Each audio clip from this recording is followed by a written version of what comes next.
Boudica. Rome thought Britain was finished. Conquered, taxed, controlled, just another province feeding money back to the capital. Then a queen with red hair and a grudge proved them wrong in the most violent way possible. Boudica ruled the Iceni, a tribe in eastern Britain, alongside her husband. When he died, Rome did not respect the agreements that were supposed to protect his family. Roman officials seized Iceni land, flogged Boudica in public, and according to Roman sources, allowed her daughters to be assaulted. It was a calculated insult, the kind designed to crush any idea of resistance before it started, and it backfired completely. A small group of angry villagers would not have been nearly enough, and Boudica knew it. Multiple British tribes, each carrying their own grievances against Rome, ended up united under her banner in 60 or 61 C, marching together against the empire itself. The first target was Camulodunum, a Roman settlement built specifically to celebrate Roman dominance over Britain. It burned. Then her forces marched toward Londinium, the settlement that would one day become London. And burned that too. Roman writers admit the death toll was enormous, tens of thousands by some estimates, a number that genuinely frightened the empire. For a brief moment, an actual Roman province looked like it might break free entirely, something that almost never happened once Rome had its hooks fully into a territory. Rome eventually regrouped under a governor named Suetonius Paulinus, and at the final battle, Roman discipline and tactics overcame the much larger British force. Boudica's army was crushed. According to Roman accounts, she died shortly after, possibly by poison, refusing to be captured and paraded through Rome as a trophy. What's striking is how much of this story survives at all, given that it comes almost entirely from the side that won. Roman historians like Tacitus had every incentive to downplay how close their own empire came to losing an entire province. Yet they still wrote down the scale of the destruction and the size of the army she assembled. Even the victors couldn't quite shrink her down to a footnote. Boudica lost. Her revolt failed. And 2,000 years later, she's still one of the most famous rulers Britain has ever produced, remembered far more vividly than most of the governors who actually won. Tomyris. Cyrus the Great built the largest empire the ancient world had ever seen. He conquered the Medes, the Lydians, the Babylonians, kingdoms that had stood for centuries. Then he made the mistake of going after a nomadic queen who ruled people he assumed were simple horse riders with no real army worth worrying about. Her name was Tomyris, queen of the Massagetae, a steppe people living near the Aral Sea. Most of what we know about her comes from the Greek historian Herodotus, writing decades after the events, which puts some of this story closer to legend than confirmed fact. Legend or not, it's one of the most satisfying revenge stories in ancient history. Cyrus wanted to expand into Massagetae territory. Tomyris reportedly warned him to stay out, telling him to rule his own people and leave hers alone. Cyrus ignored the warning and used a trick instead, leaving behind wine and supplies for the Massagetae forces, knowing steppe warriors weren't used to drinking like that. It worked. A portion of her army, including her own son, got drunk and was captured or killed in a surprise attack. Most conquerors would expect submission at that point. Tomyris sent Cyrus a message instead, demanding her son back and warning him that if he refused, she would give him more blood than he could drink. Cyrus refused. Her son, humiliated by his capture, took his own life rather than remain a prisoner. What followed was one of the bloodiest battles described in ancient sources. Tomyris led her forces personally against the Persian army, and according to Herodotus, the Massagetae won decisively. Cyrus the Great, conqueror of nearly the entire known world, died on that battlefield. That outcome alone would have been remarkable even without what came after. Cyrus had spent decades absorbing kingdom after kingdom with a combination of military force and shrewd diplomacy, rarely losing, and certainly never to a people he'd dismissed as unsophisticated steppe nomads before the campaign even started.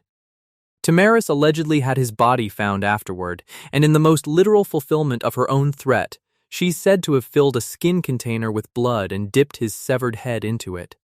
Whether that detail is exactly accurate is impossible to confirm through Herodotus' writing decades later. But the larger fact holds regardless. The man who conquered most of the ancient world met his end against a queen everyone, including Cyrus himself, assumed he could simply walk over. Queen Nzinga. For roughly 30 years, Queen Nzinga personally made sure Portugal's expansion into Angola never got comfortable, using whatever tool the moment called for: war, diplomacy, shifting alliances, and when necessary, total reinvention of her own position. Nzinga became ruler of Ndongo in the early 1600s, right as Portuguese slave traders and colonial forces were aggressively pushing into the region. She first tried negotiation, even traveling to meet Portuguese officials directly and famously, refusing to sit on the floor during talks, instead having one of her own servants kneel down so she could sit at the same eye level as the Portuguese governor. A small detail with an enormous message behind it: she was not going to be treated as beneath anyone in that room. When diplomacy failed to stop Portuguese encroachment, Nzinga pivoted entirely. She built alliances with other African kingdoms, absorbed escaped slaves and runaway soldiers into her own forces, and eventually took control of the neighboring kingdom of Matamba, ruling both Ndongo and Matamba as a combined base of resistance. She fought an active, sustained, and frustrating war against Portuguese forces for decades, mixing conventional battles with guerrilla tactics that made her territory extremely difficult to fully conquer. She was in her 60s and still personally leading military operations. Dutch traders became allies at different points too, whenever a partnership with them gave her people an advantage over the Portuguese. Her reputation eventually became almost as useful to her as her army. Portuguese officials who dealt with her directly described someone shrewd enough to negotiate as an equal and ruthless enough to abandon any agreement the moment it stopped serving her, which made her an unusually difficult opponent to plan around. You couldn't predict her next move just by knowing what she'd done last time. Nzinga died in her 80s, having spent most of her adult life at war, and her kingdoms held on to a level of independence long after most surrounding territories had been absorbed. Zenobia. Rome had survived civil wars, barbarian invasions, and economic collapse. What it had not expected was losing an enormous chunk of its eastern territory to a queen ruling from a city in the Syrian desert. Zenobia became Queen of Palmyra after her husband died, ruling officially as regent for her young son, but acting, in practice, with the full authority of an independent monarch. Palmyra had been a wealthy trading city loosely under Roman influence, but Zenobia had bigger plans than simply maintaining the status quo. She launched a campaign that, within a remarkably short period, seized control of Egypt, one of Rome's most valuable provinces, along with large sections of Asia Minor. For a few years, Zenobia ruled what amounted to her own breakaway empire, stretching across some of the richest territory in the Roman world, while Rome itself was dealing with internal chaos and could not immediately respond. Comparisons to Cleopatra were deliberate on her part of how she presented herself as a successor to powerful historical queens, and her rule showed genuine political sophistication, with scholars in her court and administrative control over an enormous and diverse territory. Rome eventually stabilized enough to respond seriously. Emperor Aurelian led a determined military campaign specifically to reclaim the eastern territories Zenobia had taken. After a series of battles, Palmyra fell, and Zenobia was captured. Aurelian's campaign wasn't quick or easy either. Palmyra's wealth had bought real military infrastructure, and Roman accounts describe a genuinely difficult siege rather than a quick mop-up operation, which says something about how seriously Rome had to take a threat it might otherwise have dismissed as a regional uprising. Her story takes a strange turn compared to most warrior queens on this list. She wasn't executed. Roman accounts suggest she was brought back to Rome and lived out the remainder of her life there, possibly even married into Roman society, an almost unthinkable outcome for someone who had directly challenged imperial authority and briefly succeeded. Rani Lakshmibai. By 1857, the British East India Company controlled enormous portions of India. often through aggressive policies that allowed them to simply absorb kingdoms whenever a ruler died without what the British considered a proper heir. This policy directly targeted the small kingdom of Jhansi, and it directly targeted its queen. Rani Lakshmibai had adopted a son after her husband's death, following established practices within her own kingdom. The British East India Company refused to recognize the adoption and announced they were annexing Jhansi outright, absorbing it into British-controlled territory regardless of who she considered her rightful heir. When the wider Indian Rebellion of 1857 erupted across the region, a massive and complicated uprising against British East India Company rule, Lakshmibai took direct control of Jhansi's defense rather than fleeing or negotiating a quiet surrender. Troops were organized, the fortress city was reinforced, and personal preparation for war against one of the most powerful military forces on earth followed.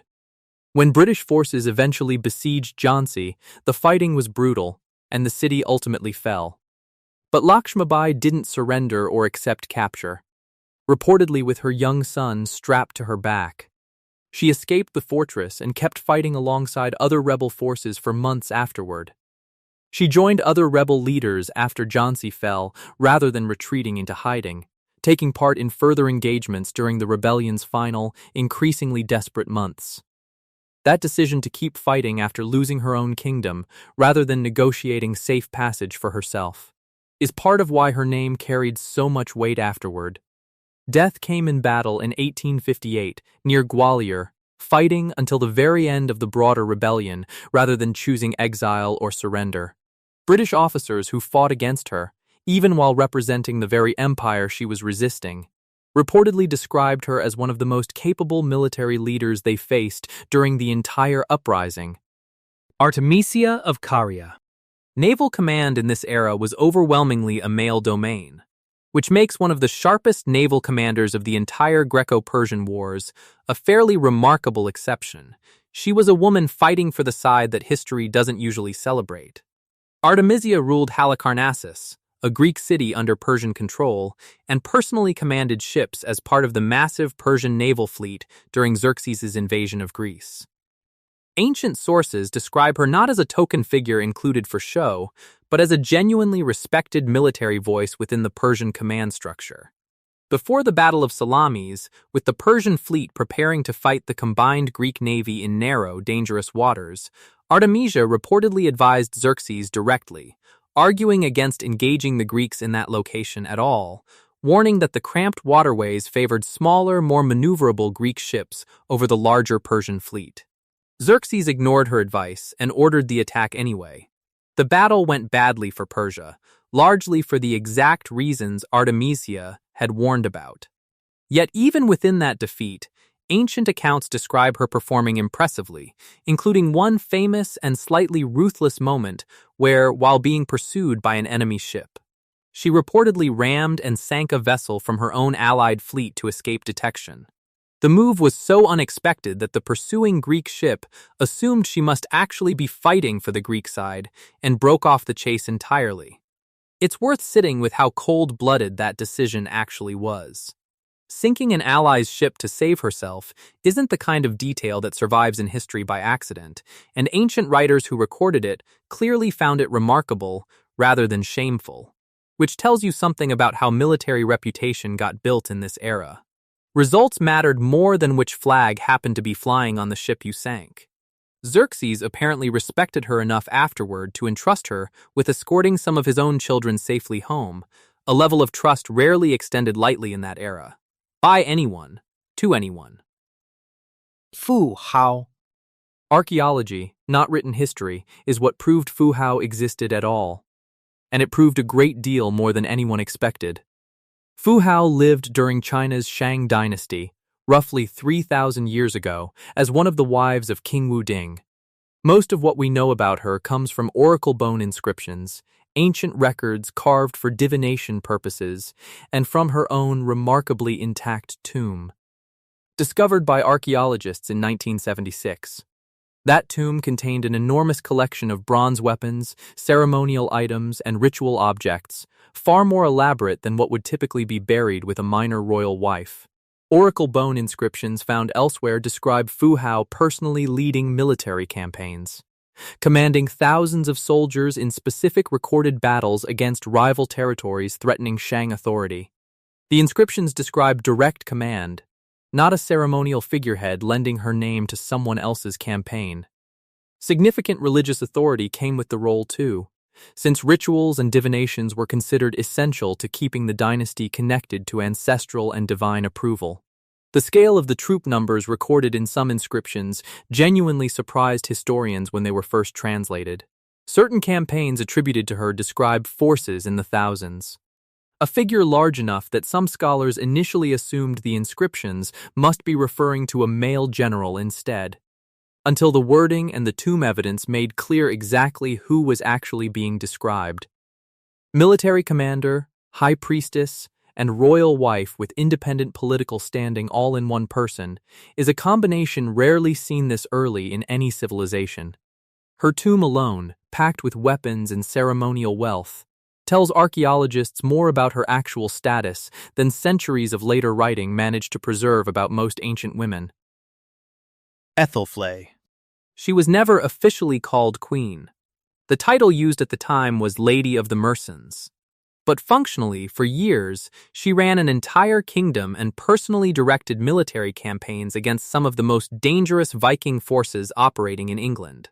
Æthelflæd was the daughter of Alfred the Great, the Anglo-Saxon king famous for resisting Viking invasions and laying foundational groundwork for a unified England. Marriage brought her into the kingdom of Mercia, and when her husband became increasingly incapacitated, day-to-day rule effectively passed to her. A transition that became fully formal after his death, when direct control of Mercia became hers in her own right. Female rulers exercising direct military command were close to non-existent in early medieval England, which makes her position genuinely unusual. Campaigns against Viking-held territories were personally organized and directed by her, working closely and strategically with her brother, who ruled neighboring Wessex, in a coordinated effort to reclaim English land piece by piece. Under her direction, Mercian forces captured key Viking-held towns and fortified strategic locations throughout her territory, building a network of defensible strongholds that made it significantly harder for Viking forces to operate freely across the region. Less flashy than a single legendary battle, more durable than one. This was patient, methodical military administration, the unglamorous work of actually winning a long war through infrastructure and sustained pressure. Death came in 918. After successfully expanding Mercian territory and weakening Viking control across significant portions of England, the foundation her brother and later her nephew built upon to eventually unify the country under a single English crown.